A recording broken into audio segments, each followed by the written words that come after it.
Karol Nawrocki's veto of the bill on aid to Ukrainians sparked a furious attack by government representatives who accused the president of acting against Polish interests. The decision by the presidential palace to withdraw Starlink aid from Ukraine is imprudent, wrong and dangerous. It goes against the security strategy of the Polish state, where deterrence, defense through alliances and keeping Russia as far away as possible are part of our raison d'etat, and it is simply dangerous. Karol Nawrocki is shutting down the internet in Ukraine with his decision, because that is what this decision on the law on aid to Ukrainian citizens means in practice. This is the end of the Starlink internet that Poland provides to Ukraine, which is at war. It is also the end of support for storing Ukrainian administration data in a secure location. Some will say shame. Others will say that it's a betrayal of our neighbour. But will the veto of the bill really cause a loss of connectivity in Ukraine?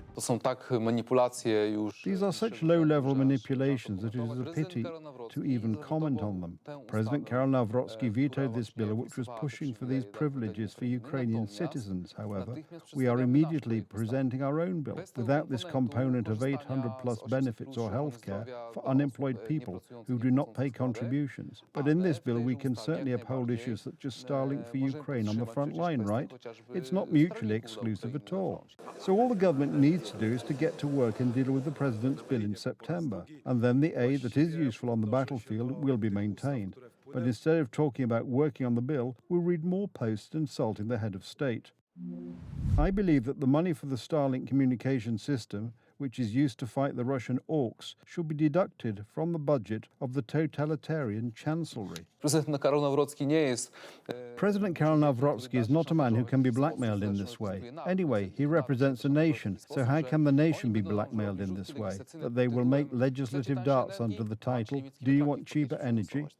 You have German wind turbines in the package to vote for, right? Accept it. Do you want to help Ukraine?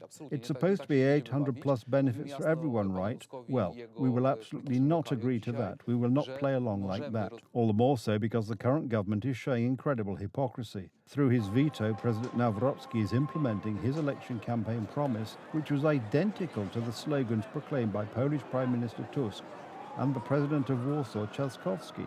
Większość Ukraińców w Polsce ciężko pracuje. Tu mieszkają, tu płacą podatki, a ich dzieci uczą się w polskich szkołach.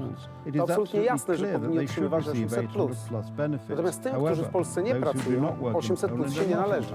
To zdrowy rozsądek i ktoś w końcu musiał to głośno powiedzieć. And someone had to finally say it out loud. Tusk responded to Trzaskowski's proposal with great enthusiasm, noting that the proposal to give 800-plus benefits only to working Ukrainians will be urgently considered by the government and that the Prime Minister himself is in favour of it.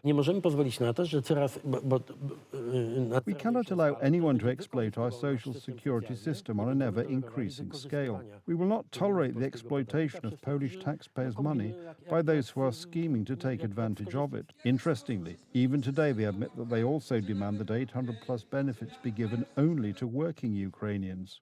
The president is simply signing off on solutions that have been developed by the Citizens' Coalition, because from the very beginning we said that 800-plus benefits should be paid to working people. But instead of supporting the president for vetoing a poorly drafted law and proposing corrective solutions, they attack him. The president seems to have really misunderstood our country's political system. Why? Because we have a parliamentary system, not a presidential one. Today, instead of siding with the Polish people, he is siding with the Law and Justice Party. However, even some coalition members see this hypocrisy. 1 million citizens of war-torn Ukraine must leave Poland by the 1st of October, because Russia has installed its people in the president's office. Shut up, you moron. Nawrocki is implementing Tusk's program in its entirety. As I understand it, they should accept this bill, which has been amended by the president and submitted today to the marshal of the same, because today I had the pleasure of submitting it. So we can start working on it. Of course, this is a broad bill. It is a very important bill. It will affect several 100,000 Ukrainian citizens who are staying in Poland. I think that we should all do everything we can, regardless of which side of the political spectrum we are on, to regulate these issues by the end of September, as proposed by the president. So, 800-plus benefits and healthcare provided by the National Health Fund only for working Ukrainians who pay taxes in Poland.